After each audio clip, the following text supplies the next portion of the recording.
Hello. Not many of you all know me. I'd like to think I'm a good friend, or was a good friend of Edwin's. I'm probably from a part of his life that you don't know much about, and that's his farming part of his life. For many of you here today, I'd like to just talk briefly. I'm not going to talk too long, because I'm not from an acting background or anything like that. So I'd just like to talk briefly about my association with Edwin.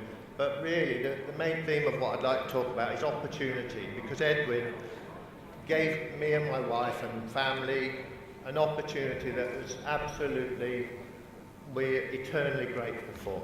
And I'm sure that many people here, whatever walk of life you're from, whether you're from the film or the theatre or the trucking, or just happen to have met him in the street, you'll have all benefited from an opportunity that Edwin has sort of put your way. We've benefited massively knowing Edwin. He was always enthusiastic about what we did, sometimes bordering on chaotic. He was an excellent soundboard, always extremely supportive in what we did, and quick to point out the relevant points. He picked out relevant points and made key decisions very quickly. Above all, I'd say he was both a loyal friend and really, in our eyes, he was a legend. But we first got to know Edwin, a little advert in the Farmers Weekly. It was about a centimetre deep. Share farming opportunity in Kent, and we applied for it. Didn't get the job. We went down there, and the farm was in a complete chaotic state. Edwin and his mum were in the kitchen trying to keep the business going, which they'd run a cream round and a yoghurt round, and the yoghurt something had gone wrong, and they'd virtually poisoned the whole of the village of Goudhurst. So Edwin, not one to sort of give in lightly, was there with his mum, and they were sort of trying to pick things up and keep it going in the back kitchen of the farm. The farm was always something that to Edwin was he was very sentimental. It was very close to his heart. It was his mum and dad's farm, and it set him up. I mean, I don't know whether you know the background, but the farm was basically mortgaged to set Edwin up with his trucking. So we go back to about, I think it was October '86 when we first met Edwin. This little advert in the paper, and we went down, and they were potting cream up, and he said, normal Edwin style was, have a look round, and we were sort of 5 yards behind him, and he was giving us a chaotic look round, just like you'd have a look round the film studios, or you'd look round anywhere with Edwin. You'd hear him coming, then you'd see him, and then you'd be 5 yards behind him, and you'd be following him round. And no matter where he was, that was Edwin. He sort of worked at that pace. But we didn't get offered the job. He said we would get a second interview, and we didn't get it. So fate took a chance. My wife wrote a letter and said, very disappointed not to get a second interview. Understand you've appointed someone, but should anything ever happen, please get in touch. Anyway, within 3 months, the person he took on, he wasn't always a good judge of character, but the first person he took on was put in jail for 4 years. So we were lucky. He put the letter in his drawer in West Ham, got the letter out, phones up, when can you start? At the time we weren't married. Anyway, we've been through a farming journey with Edwin, and not many of you'll know that we've actually, Edwin was pioneering rock and roll trucking, many other things, pioneering. I believe his mum said he was the first person to sign a contract by fax. So he was sort of quite innovative, but he was also the first person to farm buffalo commercially in Wales. So we set up a farm. We ran the farm for him in Kent, and it was a journey that when we met him, he said to us, right, we're going to be on a share farming deal, and it was literally a handshake, and it was, I'll pay you so much, first 5,000 of any profit are yours, and we'll split it after that. And he was true to his word. He never took his profit, we never took ours, and we never argued about money. Edwin was not, it was said at his funeral, and I'll say it again today, Edwin was not about money. It was all about giving people opportunity. So we progressed from there. He said that the catch to what he said to us, though, about the profit share, is he then said the farm's never made a profit. So first year we still made a loss. After that we turned it round. We took the farm on to a point where 7 years later we thought we'd done as much as we could with the farm. It was in profit, but we were sort of hemmed in by a very busy road and size and stuff. And we said to Edwin, can we sell the farm and move it somewhere else? And that to Edwin was a major thing. He was, you know, the farm was very much part of him, part of his life. He came down there, he took it, all he took out of it really was milk and cream for himself and his mum. He was so close to his mum, and you know, to know Edwin, you've really got to know his mum.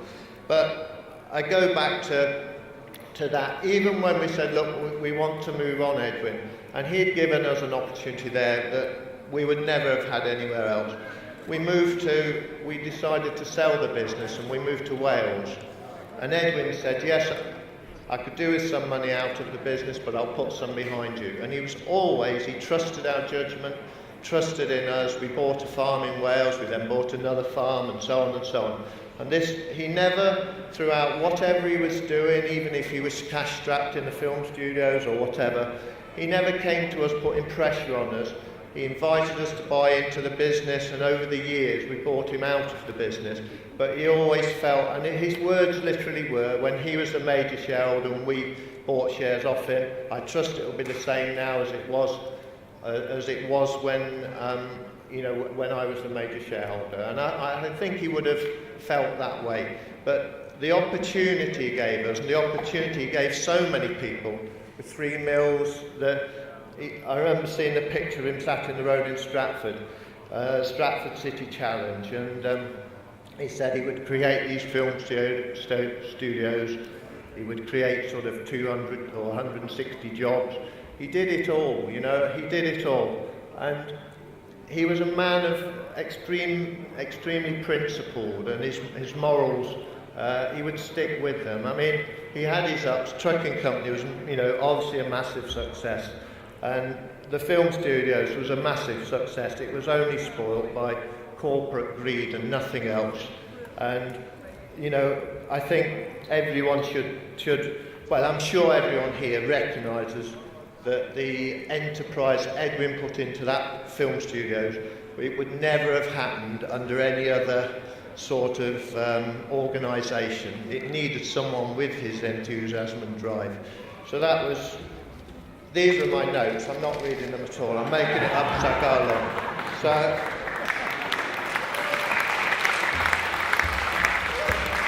I'm speaking totally from the heart now. It was with Edwin. We've had a wonderful journey with him. I say we got into buffalo farming. We were milking 140 buffalo there in Wales and bringing milk to London, and that's where I got more involved with him. When I was first coming to London with about 400 litres of milk, which was hardly worth coming, all made into mozzarella in King's Cross. Then I started, he said to me, well, why don't you stay and work at the film studio? So I worked there, helped him with the Big Brother, and also building offices for London's Burning and so on. So I've helped him with that. I've helped him after 3 mills. Edwin then got me involved in other things, building container buildings, and I've worked along with him in that. And then beyond that, I've worked in the present day sort of van company, and supporting the theatres and so on. So again, I'll throw that away because I'm not reading it. My memories of Edwin, I won't waffle on much longer. Like I said, one of the memories at 3 mills with Edwin was this thing, you always heard him before you saw him. Same in his office, so you'd always sort of hear him. and he always had these Rolodex and big phones. You didn't have a big flash PC with Edwin. You had a chaotic desk with, like, you know, his Rolodex on it and his phones. But I think that was part of it. He wasn't into technology. We shared one passion we shared, and it wasn't his red wine or whatever. It was our total hate of mobile phones. We hated them. We wanted, every time they phoned, we didn't want an upgrade, we wanted a downgrade. We wanted something that just did phones, text, and maybe, you know, something that would wake us up in the morning, and that was plenty for us.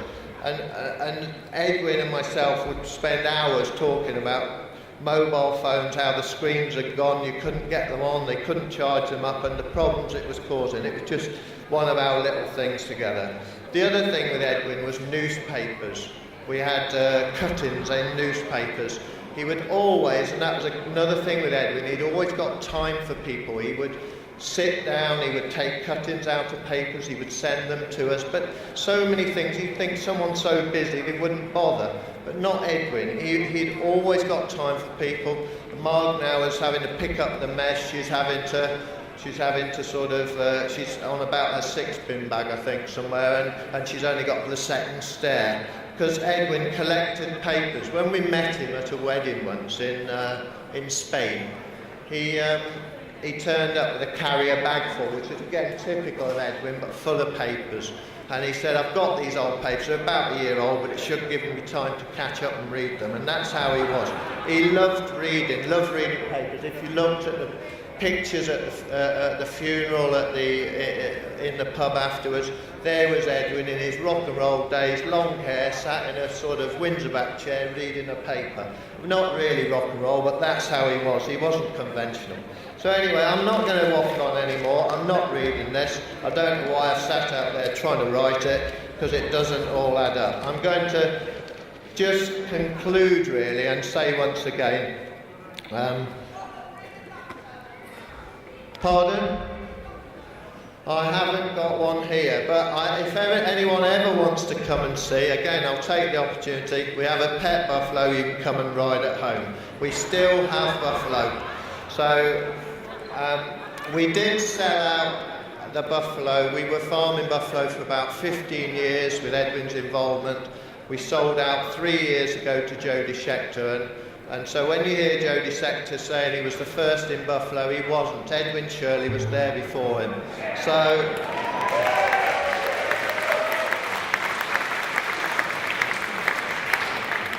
my conclusion now is basically, I think Edwin, you can see from my passion and my love of the man, he shaped our life more than anyone else, particularly our working life.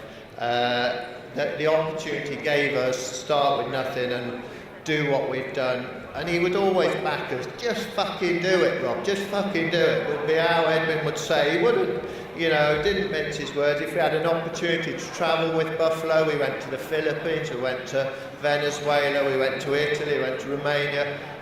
He would always encourage us to do it. He loved travelling, and so do we, and that's how it was. So, but anyway, as a final thing, I can't sing as a tribute to him. So what I've done, I've brought along my daughter's friend. I'm not going to sing. I'd embarrass myself more than I already have done. So I brought along my daughter's friend, who is a very good singer. She's going to sing a couple. She's sat here. She's probably getting bored as well, like all of you. So she's going to sing a couple of songs from myself and Alison to Edwin, really. She's currently unsigned. She has back Wheel Young on tour, so she's not a complete newcomer to the business. Although we live in deepest, darkest Wales, she has seen a bit of the world. So she's currently unsigned and singing from her new CD, Mountain Echo. So there you go.